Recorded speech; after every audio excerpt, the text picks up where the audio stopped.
Hello, my name's Carmen, hence the Cardi tag at the top of the YouTube. I'm somebody who is now retired from work and fortunately have enough time to pursue my interests. I've really enjoyed watching YouTube and looking at other people talking, listening to what they've got to say and finding out about people. I've had quite a few forays into doing these videos, but today I thought I'd try to think about something a bit more seriously. I have a great interest in religion, all kinds of religion, because I'm probably seeking something, but I've never found anything or any one of them to be able to give me what I seek, which is truth as I see it. And looking at various things and reading various books, I came across a man called Krishnamurti, who you probably, who are watching this, know far more about him than I do.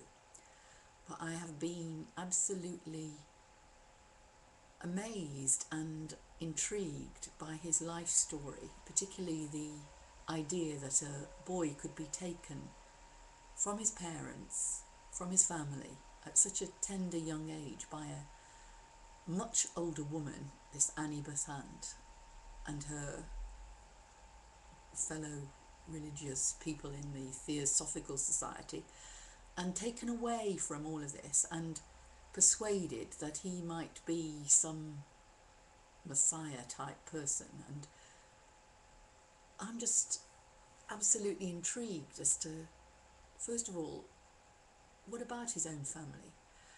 In my previous job, I was very interested in the nature-nurture debate, and I would love to know more about whether he was an absolute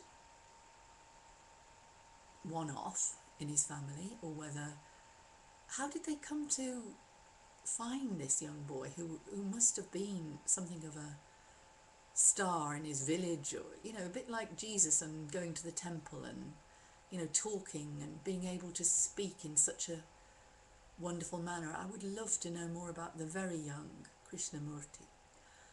But I've watched his videos, listened to things that he's said, and I'm very struck by his idea that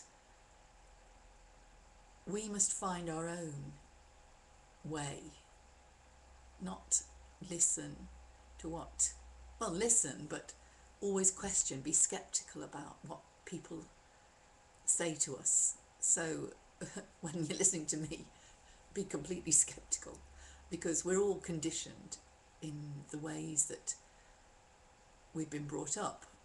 Obviously we have our own intelligence, and each one of us strike out in a different way. I'm the eldest of four, and we've all presumably been brought up pretty similarly, but we haven't, because I was the eldest and things were happening in my own family which meant that perhaps I didn't get the attention that I felt I wanted or needed at an early stage, and that has led me to be, I think, a bit of an ambivalent personality, a person who doesn't always trust that people really do love me.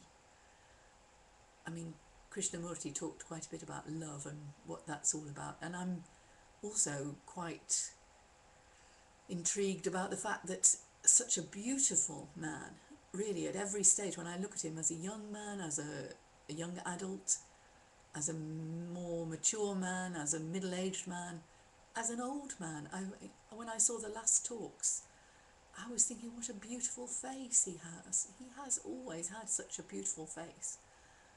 And this spiritualness seems to shine out of him. I think his brother died a lot younger than him, but when I saw that he was 93 when he died, or at least the last talks were given when he was in his 90s, to think that somebody could be so fluent, so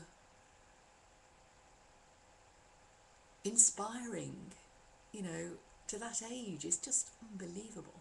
Anyway, I won't waffle anymore because some of the things that he said I loved. You know, I liked the way he talked about twaddle. At one point he said something about twaddle. I thought, I haven't heard that word for so long. And another thing which I really liked was the way he talked about this world being so beastly. Beastly, he said. And it's true. And yet he also talked about how beautiful nature